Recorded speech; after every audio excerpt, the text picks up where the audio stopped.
Bonjour à tous, on va, on va démarrer.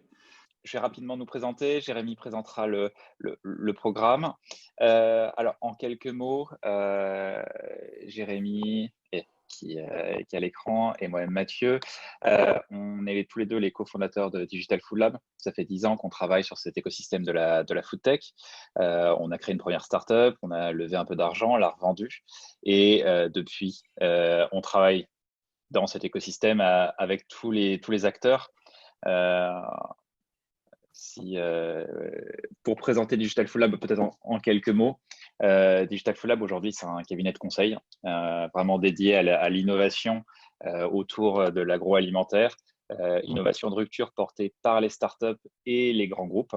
Nous, notre expertise ou notre objectif, c'est de regarder tout ce que les grands groupes font, tout ce que les startups font en termes d'innovation de rupture et d'accompagner nos clients, qui peuvent être des startups ou des grands groupes, voire des investisseurs, à faire des scénarios sur l'évolution de leur marché ou sur le futur positionnement qu'ils peuvent avoir sur des produits, sur leur entreprise, etc. Et ça nous amène à travailler avec des gens aussi différents que des acteurs des semences jusqu'à des distributeurs. Donc aujourd'hui, l'idée c'est de passer une heure ensemble où on va, dans un premier temps, Mathieu, vous présenter une keynote qui est le compte rendu bilan du rapport sur la foodtech que nous venons de publier avec Digital Food Lab. Donc l'idée c'est de présenter un état des lieux de la foodtech en France aujourd'hui. Regardez ce qui s'est passé, comment est-ce que ça a évolué ces dernières années et également ces derniers mois avec l'impact du Covid. Et faire un point sur aujourd'hui les leaders de notre écosystème. Quelles sont les startups avec le plus de potentiel et lesquelles suivre aujourd'hui. Ensuite, on passera à une table ronde. Donc, on a la chance d'avoir avec nous deux entrepreneurs. Clément Bonhomme, cofondateur de Foodles, et Nicolas Morin-Forest, cofondateur de Gourmet, donc qui échangeront avec moi et répondront à mes questions sur justement aujourd'hui l'évolution de l'écosystème, les levées de fonds dans la food tech française et nous feront part de leur point de vue d'entrepreneurs de cet écosystème. Donc comme je l'ai dit, nous venons de publier un rapport sur la food tech en France. Donc c'est un rapport que nous publions maintenant depuis 3 ans et tout cas avec une petite faute de frappe, mais c'est aujourd'hui l'édition 2020. Dans ce document que vous pouvez commander sur notre site, vous retrouvez toutes les informations sur l'écosystème aujourd'hui, donc avec la répartition des startups en France, que ce soit de façon géographique, par catégorie, par secteur, ainsi que toutes les données de levée de fonds et la liste de toutes les plus de 600 startups food tech actives aujourd'hui en France. Ce rapport, comme je le dis, vous pouvez le commander sur notre site. Il est à 2500 € et pour 3500 €, vous avez accès au rapport et ses mises à jour que nous faisons tous les trimestres au niveau de la liste des startups actives en France. Et il est également disponible en français et anglais.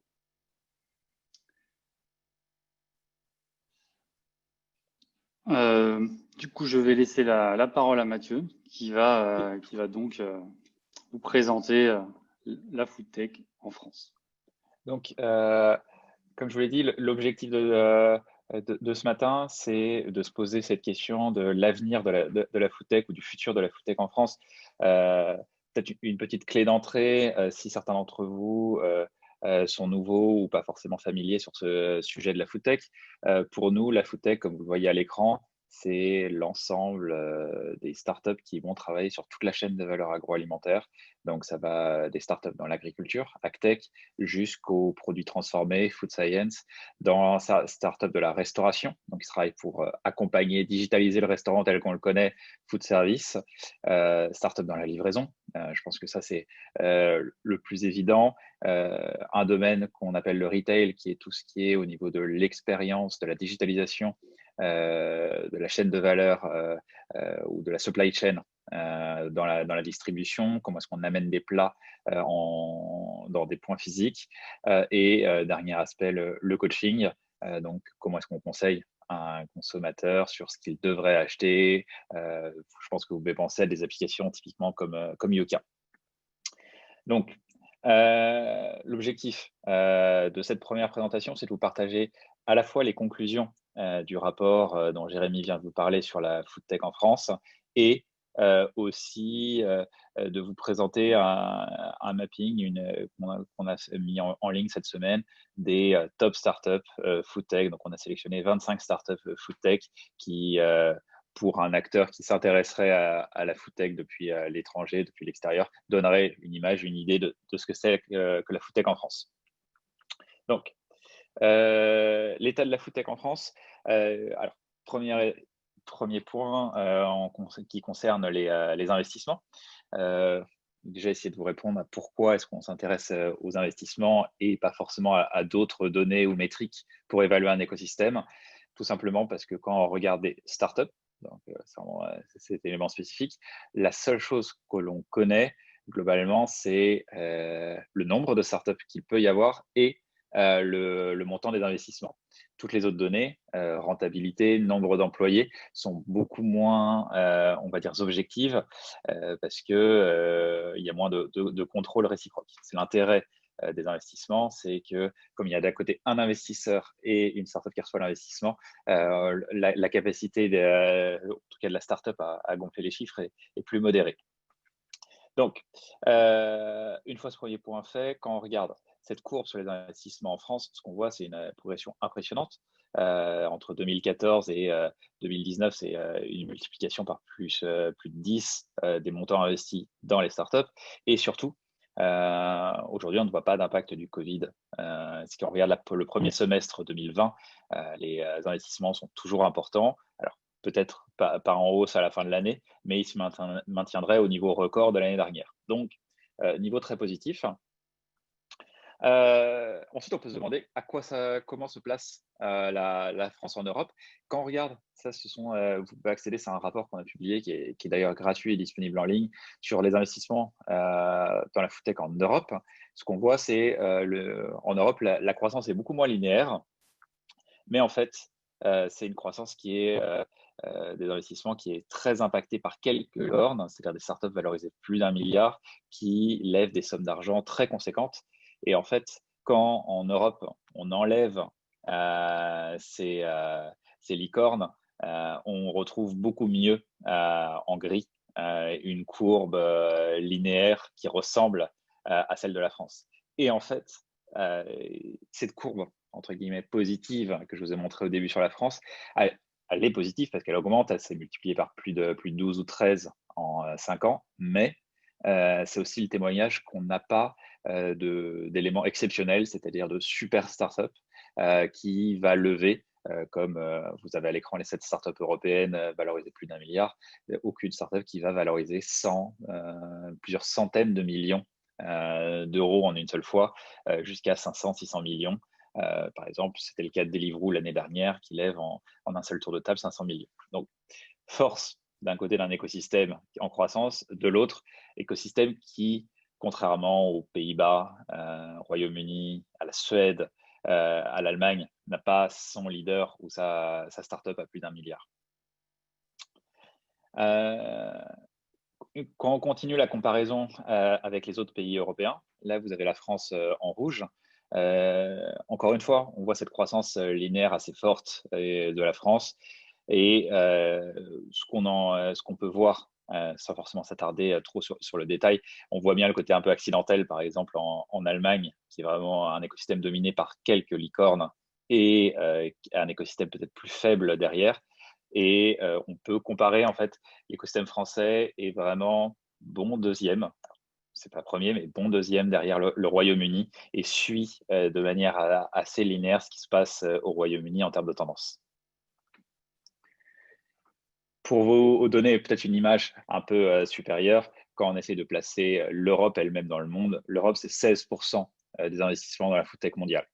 Donc, pour relativiser, la part de la France, c'est 1,8%.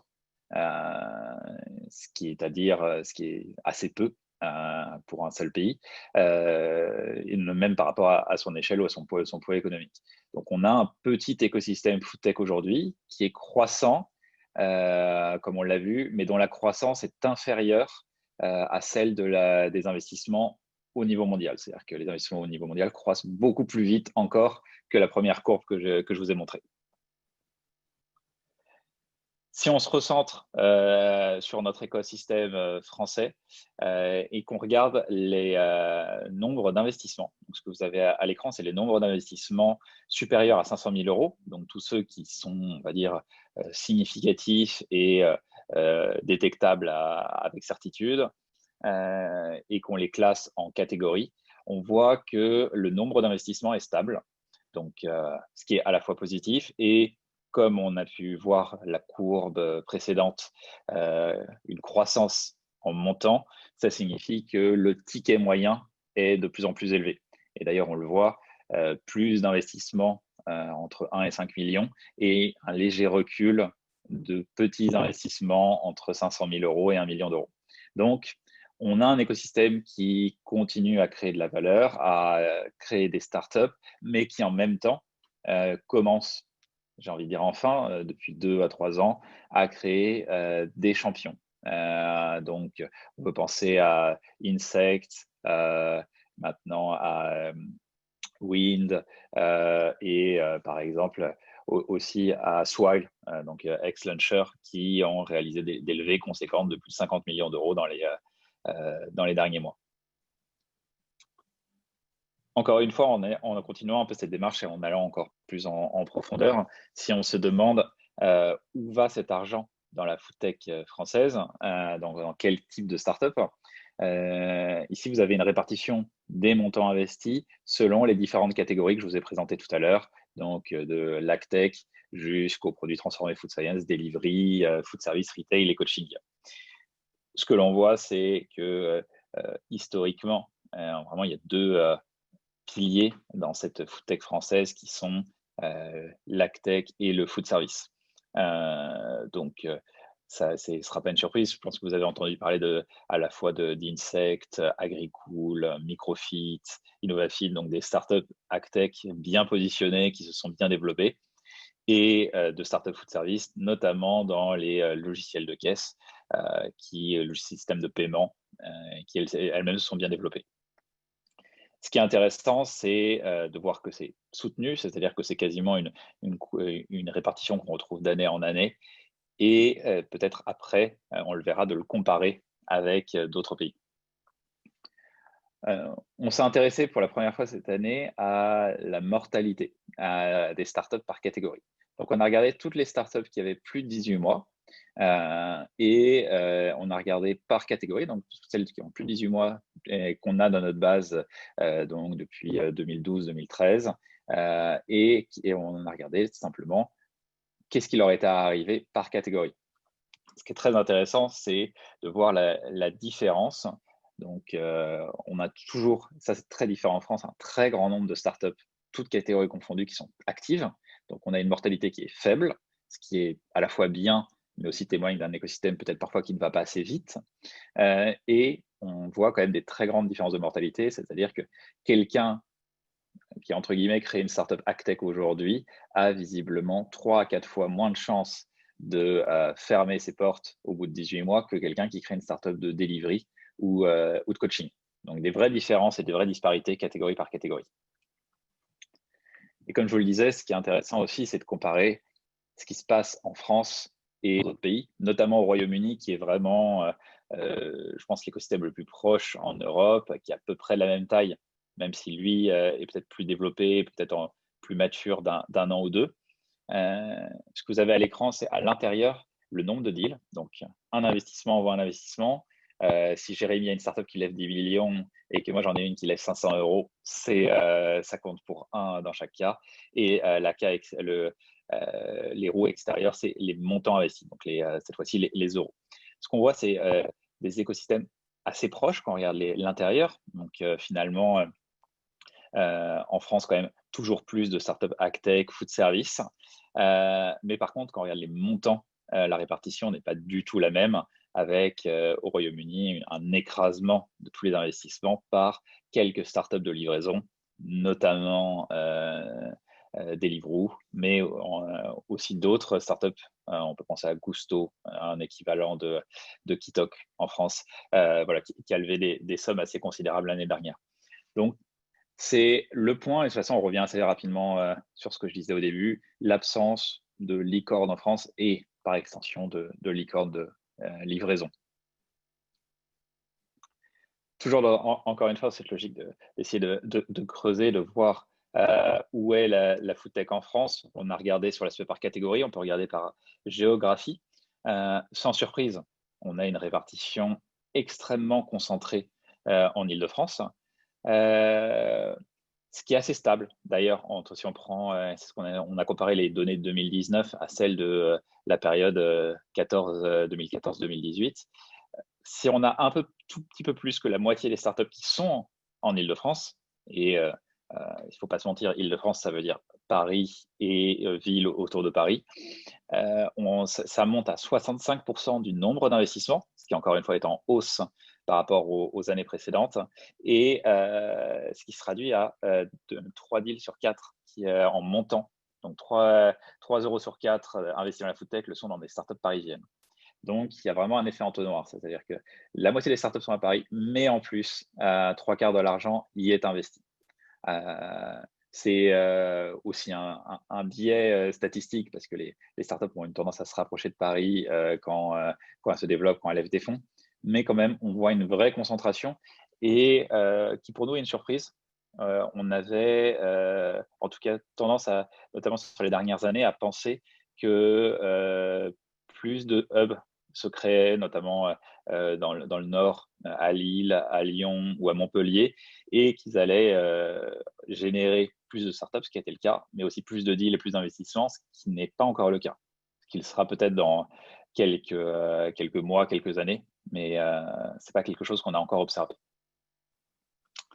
Donc, que retenir on va dire, pour faire séparer ce qui est positif de négatif, plus de gros deals, donc on les a vus, qui permettent la croissance de cet écosystème, un écosystème qui est diversifié, ce qui est quand même très positif par rapport à beaucoup d'autres écosystèmes européens. Encore une fois, l'écosystème français est parmi les meilleurs, les plus diversifiés à l'échelle européenne, avec le Royaume-Uni, peut-être les Nordics, donc les 4 pays du nord de l'Europe pris ensemble qui ont vraiment un écosystème assez intéressant. Et c'est vraiment les 3 écosystèmes les plus diversifiés, peut-être les plus intéressants, selon moi, à regarder en Europe. Donc ça, c'est un point très positif. Et un système de support à l'innovation qui est très, très élevé, avec beaucoup d'incubateurs, beaucoup de financement pour initier, on va dire, les premiers mois et la création d'entreprise.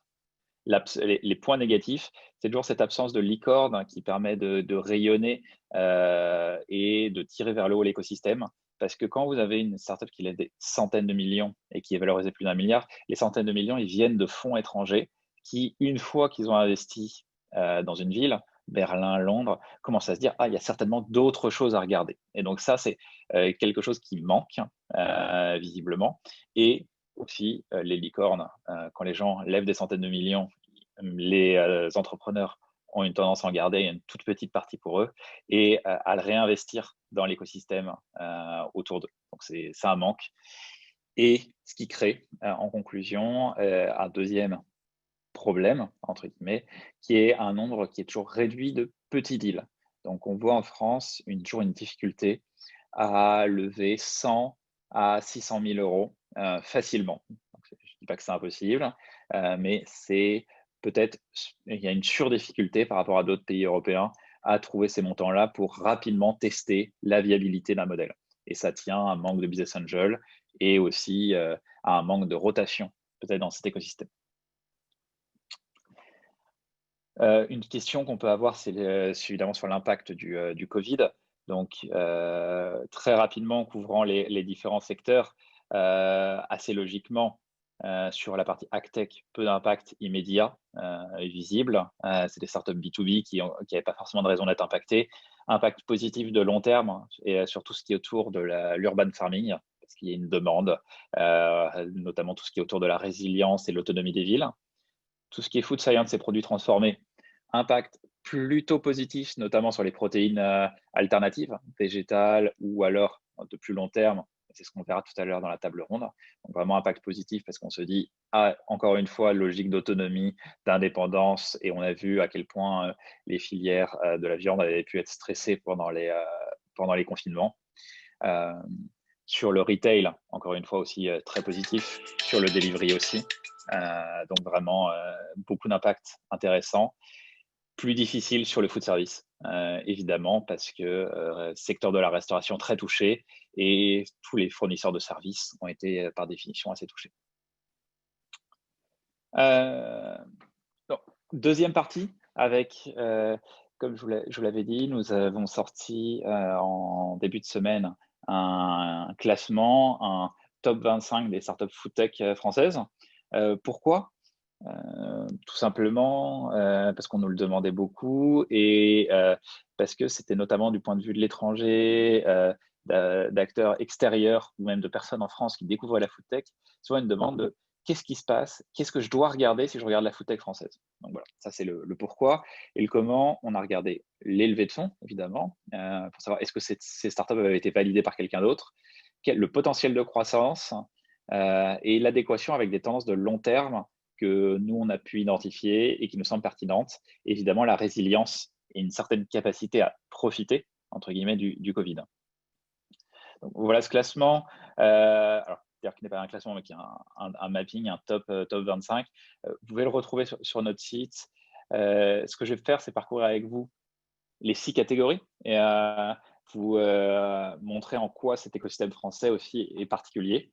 Donc, l'AgTech, qui est vraiment un écosystème français qui est leader depuis 10 ans, qui est très intéressant parce qu'il est vraiment aujourd'hui leader quasiment au niveau mondial sur ces sujets d'alimentation animale à partir de farine d'insectes, donc avec Insect, InnovaFeed, mais aussi d'autres startups, qui a vraiment toutes les composantes de l'AgTech, donc Agricodomie qui va être là sur les marketplaces, Sencrop sur les objets connectés, Naio sur la robotique, donc vraiment un très bel écosystème AgTech. Ce qu'on voit aujourd'hui, peut-être sur le futur, c'est le développement de nouvelles startups d'urban farming et évidemment des opportunités sur les protéines alternatives d'encore plus long terme, tout ce qui est où on voit peut-être encore peut-être peu de startups françaises qui travaillent sur ces technologies de très long terme et les protéines pour dans 20 ou 30 ans.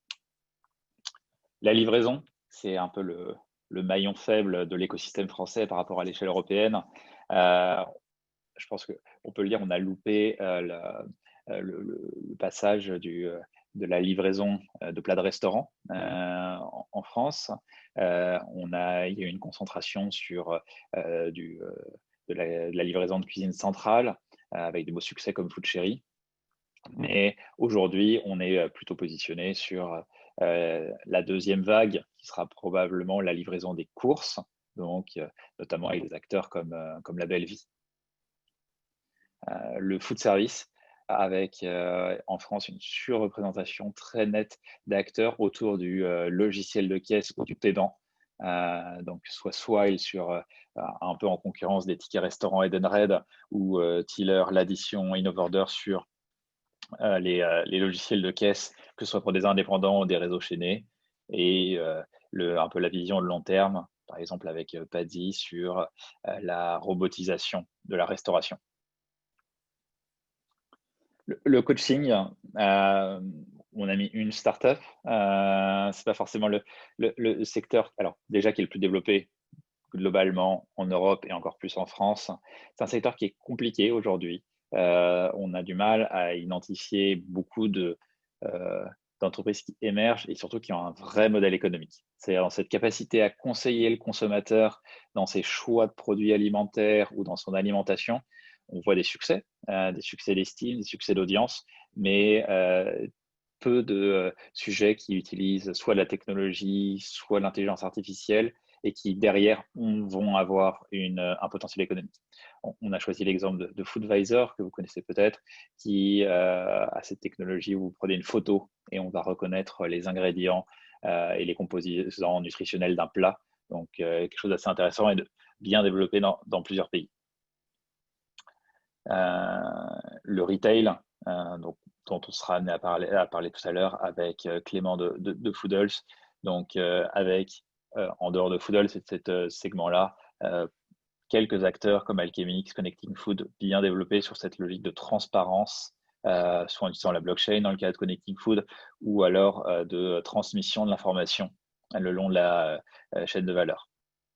Et enfin, la food science, donc les produits transformés.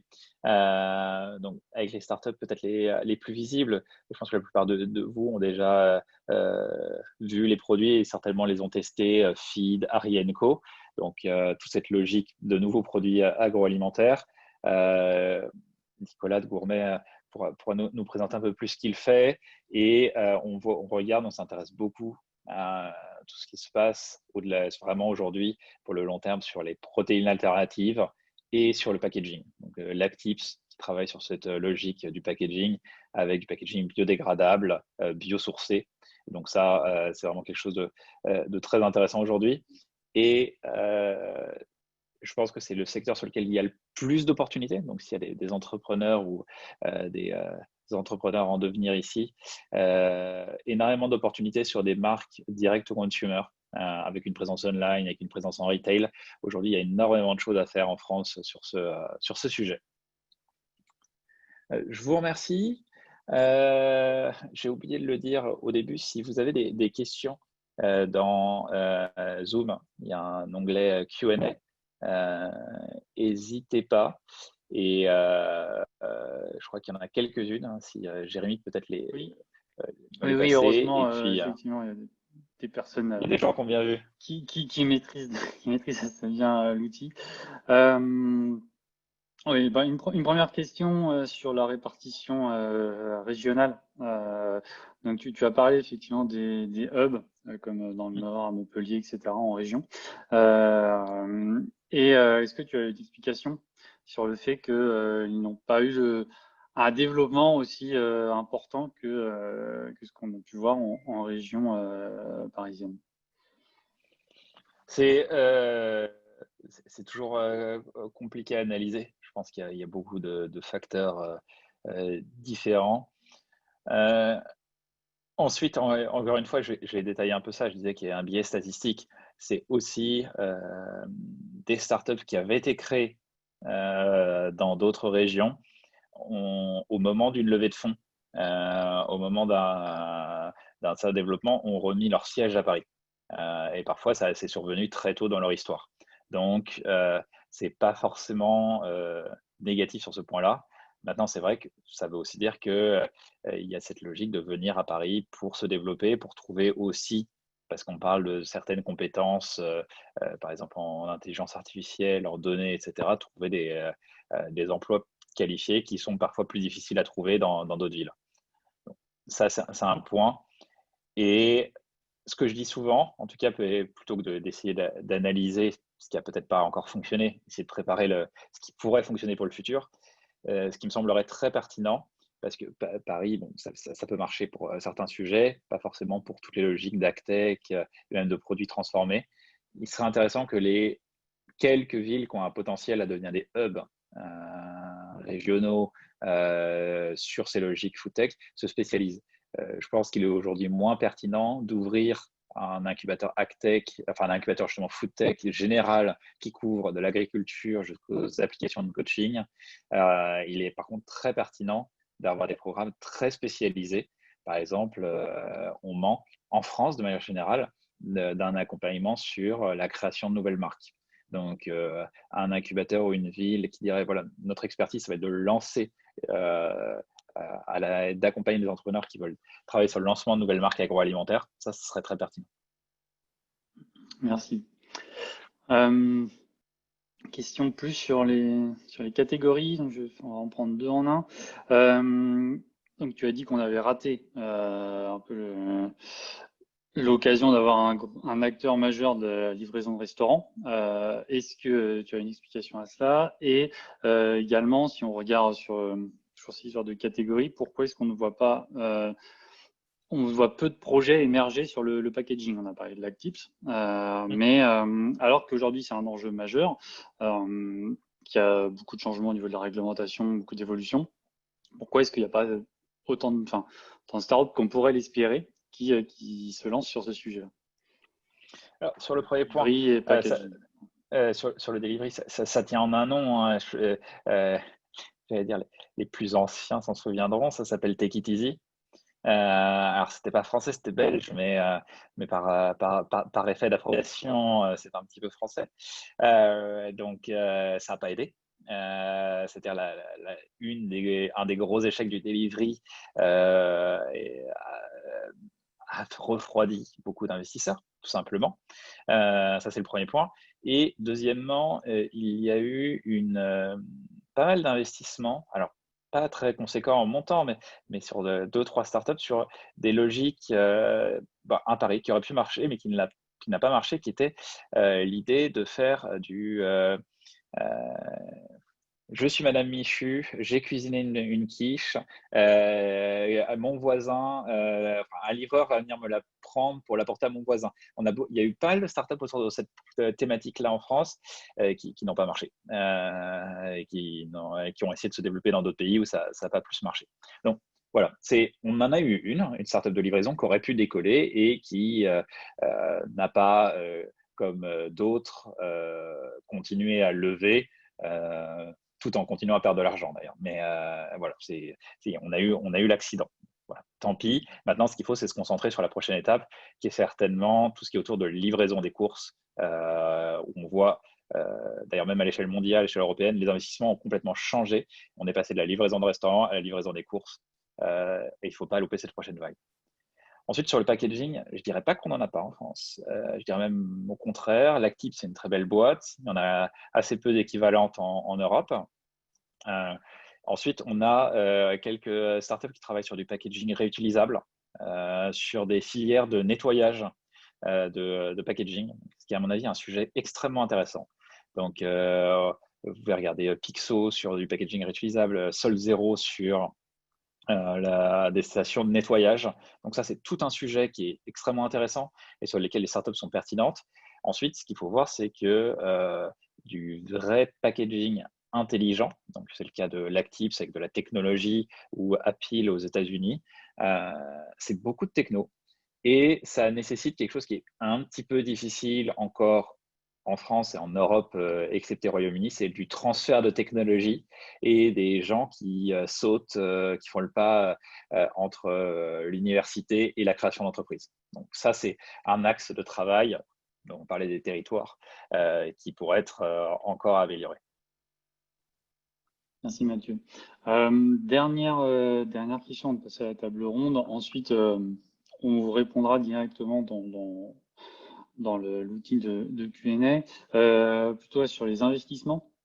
Donc, on a indiqué la répartition des investissements, mais pas forcément leur provenance. Donc, est-ce que tu as des informations sur l'origine? Est-ce que c'est français, européen ou étranger? Et aussi l'impact et le rôle des corporate ventures français. Alors, comme je l'ai souligné et c'est valable partout, les petits investissements sont majoritaires en France, et quand on est sur un petit investissement de moins de quelques millions, de moins de 5 millions, c'est très, très, très majoritairement des investisseurs français. assez logiquement, parce que vous n'allez pas vous ennuyer, sauf cas exceptionnel, à investir dans un autre pays. Ça a des contraintes significatives si vous n'êtes pas là pour un montant important. Donc, très majoritairement des investisseurs français, sauf dans quelques startups ce sera le cas justement des participants à la table ronde, soit qui ont levé pas mal d'argent, soit qui sont sur des sujets qui attirent des investisseurs étrangers. Mais par exemple, ça peut être le cas d'Agriconomie qui va avoir aussi des investisseurs hollandais, une banque hollandaise. Enfin, à partir d'un certain montant, on va avoir des investisseurs étrangers qui seront, dans la plupart des cas, encore une fois, européens, parce que même les fonds américains, quand ils investissent en Europe, ça va être via une filiale qui va être à Dublin ou à Londres. Et ensuite, sur la localisation, enfin sur les corporates, très peu d'investissement, et c'est pas forcément un mal.